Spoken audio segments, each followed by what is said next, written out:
Colours of the world, dream up your life. Every boy, every girl, dream up your life. People of the world, dream up your life. Aww. Hello, it's the hottest day in the country today, so it's why I'm dressed like this and being a bit hot and sweaty. But I haven't done a video for a while, so my mother, her favourite Yankee Candle is fig and clove, and I think they've discontinued it, and Yankee Candle doesn't seem to be what it used to be.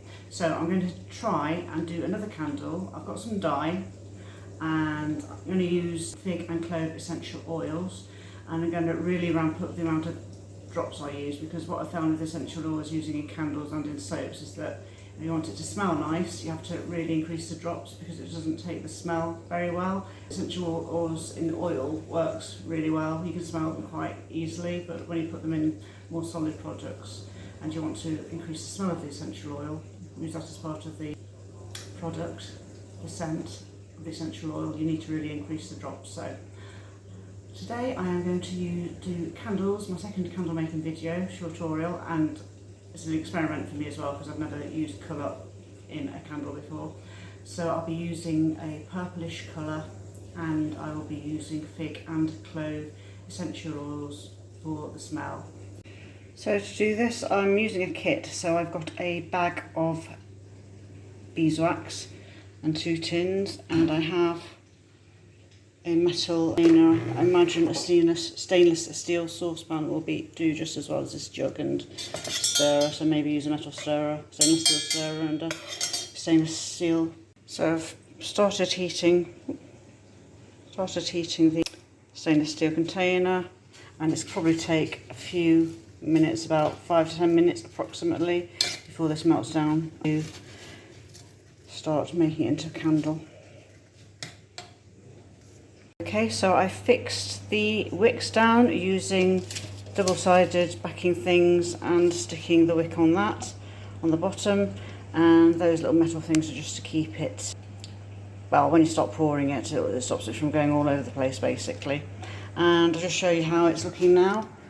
Now it's gone into a bit of a solid lump, but it is melting, so a few minutes to go yet. I should say, obviously, when you're using hot wax, because I've just splashed myself, I haven't hurt myself seriously, and you do get splashes sometimes if you're not careful on the hob, so be careful. But it's nearly done. Now, I got the dye from Candle Shack online. But there aren't any instructions of how much you need to use, so I'm just going to guess it, but it's come in dried sort of shards really, so that's what it looks like.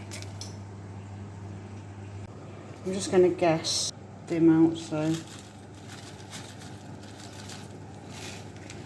that's starting to melt already. You can see it melting. So I didn't even have to use much at all. That's a nice purple colour. And the dog's barking in the background, which you can probably hear. I'm just going to add some essential oils now. So I've got some fig essential oil, which I just got online, I think from Amazon. I'm going to try 50 drops of each to try and make a decent smell, so we'll see how it goes.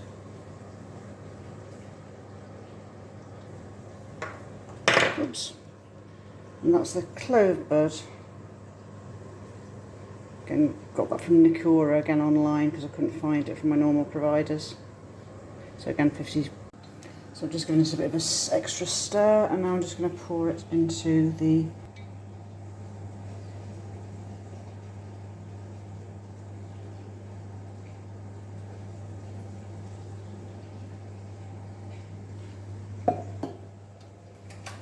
and now you just have to wait for it to set, and as I said earlier, it's the hottest day this year in the UK, so we'll see how